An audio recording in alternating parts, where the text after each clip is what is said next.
Tradwives, living trad lives. Ivy Van Dusen is a self-proclaimed traditional wife.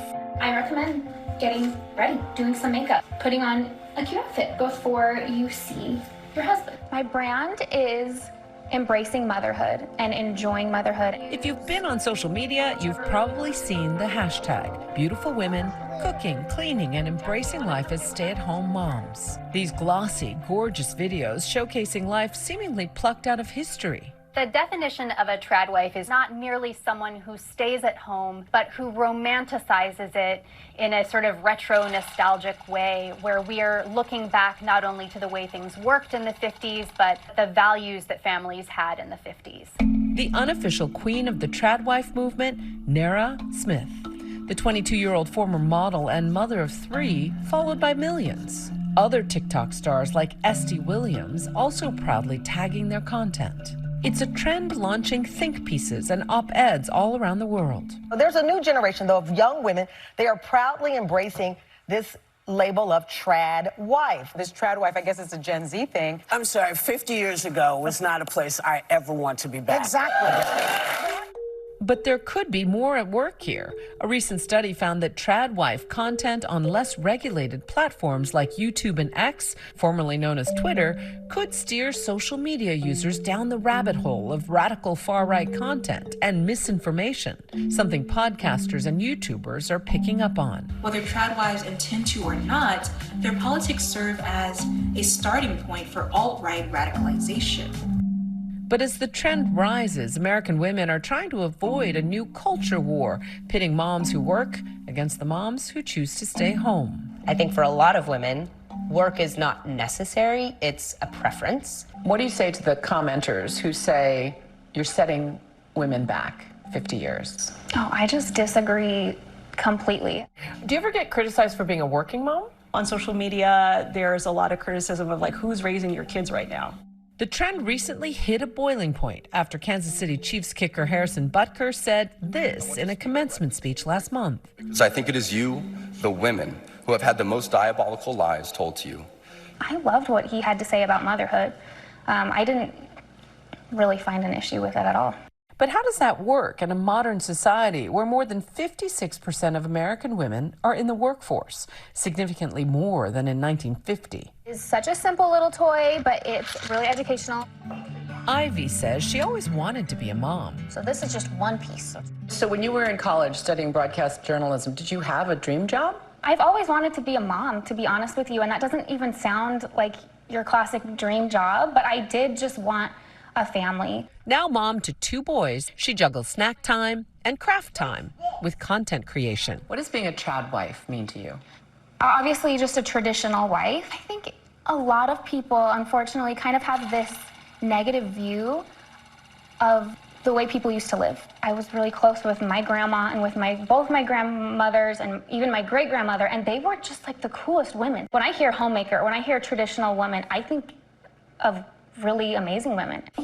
The tradwife lifestyle is sold as one that is relaxing and beautiful for the people who participate in it and for the husbands and the families who benefit from it. It is a vision of a lifestyle that is not really attainable. Nowadays, it's often a privilege to have a single income sustaining an entire family. Government statistics show more than half of all U.S. households, 54%, have 2 incomes. That's more than double the number from 1955. Not to mention, more than 80% of all single parents are moms. There's an economic impact, and that giving up that financial independence is actually putting not just you, but your kids' future at risk. Obviously, like, I have a degree, I have things I could do. Women like me have thought about that, and we know that things can go wrong. The pros for me outweigh the cons, and the reward outweighs the risk. And yet, research shows as women get older, they bear a heavier financial burden, especially after death or divorce.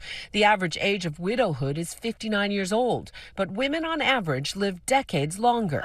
Ivy says she and her husband choose this life, knowing the financial sacrifices. I will make a list at the beginning of the week of what we're having for dinner. The list is based on the ads from the grocery stores around here. It's all electronic, so I have all my grocery apps. It takes so much time and so much planning. I feel like I do a good job of pretending like I have new things, but it's all thrift stores. It's all Facebook Marketplace. This is Goodwill. My other addresses are Goodwill. I do not call myself a trad wife. I call myself a classic wife, really a classic mom.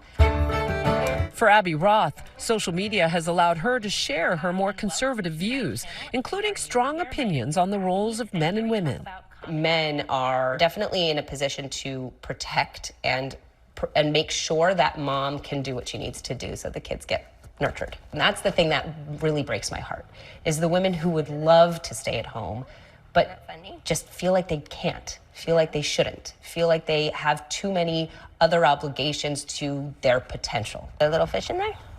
The Orthodox Jew and opera singer stepped away from her life on stage and often talks about the expectations women have about career and family. A lot of women are told that they're going to find their fulfillment and they're going to fulfill their potential through their careers. And then it's harder and harder to meet men, and then they find themselves alone, and it's hard. If you look at somebody's tombstone, that's what it's going to say. Wonderful daughter, wonderful mother, wonderful wife. It's not going to say wonderful CEO. Like Ivy, Abby says she's not against moms who work. She understands that single moms and two-income households are a reality. But women have always had a role economically. It just needs to be put in its proper place. I think for a lot of women, work is not necessary, it's a preference. Even though there's this narrative that being at home means you are giving up your career and giving up your dreams, when you have children, children become your dream in a lot of ways. But many women think you don't have to choose. Dr. Karen Tang is a board-certified OBGYN, surgeon, and book author. She's also been married for nearly 20 years and is the proud working mother of 3 kids. Do you ever get criticized for being a working mom? It's not just myself, but actually other women physicians that I know on social media, there's a lot of criticism of like, who's raising your kids right now? And why did you have kids if you can't raise them? No one would say that to a man. Go. You're a bit of a TikTok sensation. Oh my God. I joke that I'm a geriatric TikToker because like age-wise, I could be the mom of pretty much everyone else on TikTok. So kind of sealing it close, like right underneath there. As a parent, specifically a working mom, Karen worries that the trad wife trend leaves out the important and often difficult parts of parenthood. It's almost more of like an aesthetic. Like I think a lot of people who see like trad wives on social media know it's a little bit of a performance. Some of the criticism of the trad wife movement is that it pushes women back to not just a 50s aesthetic, but a 50s mindset. Women didn't have rights. You couldn't have a credit card or a bank account. So I think romanticizing this idea of going back in time but not remembering the realities is dangerous. What do you make of the fact that when you start engaging with the Tradwives hashtag, you start getting things like misinformation and conspiracy theories on your For You page? Exactly. It's no longer just that this is a wonderful way to, like choose to live your life. It's become associated with misinformation. Don't let your hands touch soil. Being so busy means Dr. Tang and her husband share the household duties. How untraditional are the gender roles in your family? I don't know. I definitely have had people tell me that I'm a full-time dad, which I think is kind of a funny way to put it. But like, yeah, I take on a lot of things that I think people might assume are a woman's role sometimes. But for example? I do almost all the grocery shopping, a good deal of the cooking. We get a lot of help from Karen's parents. Dads are missing out if they're not having these experiences. I think we should re-examine what it means to be a man. What would you say to somebody who went on your wife's page and said, you're not a good mom? I would invite them to come and see how hard she works and how much she does. Hello. Karen says the Tradwives trend should not be Mommy Wars Part 2. Women should have that freedom to choose. The problem is those who say that, you shouldn't have a choice, that all women should do this, like this is the ideal situation for everyone. Do you consider yourself a good mom? Oh my God, that's a great question. And I think my initial response, says so much because my honest initial response was like, I'm okay. But I think if you ask my kids, I think they would say I'm a really good mom. So what did you do today? When it comes to feeling like my kids, that they feel supported, that they're happy, they're healthy, I revise my answer. I say, I think I'm a really great mom. That message of choice and tolerance is one Ivy agrees with. What would you say to women who would say to you, I love my job, I love my career, and I don't love my kids any less than you do? I would say I believe you. And so I wouldn't even challenge that. I know that moms love their children. I think a lot of people assume that I think I'm telling everybody you need to do this and you need to live like me, and I'm not. But I do think a lot of women should consider it. That's kind of my message, is that you can want this.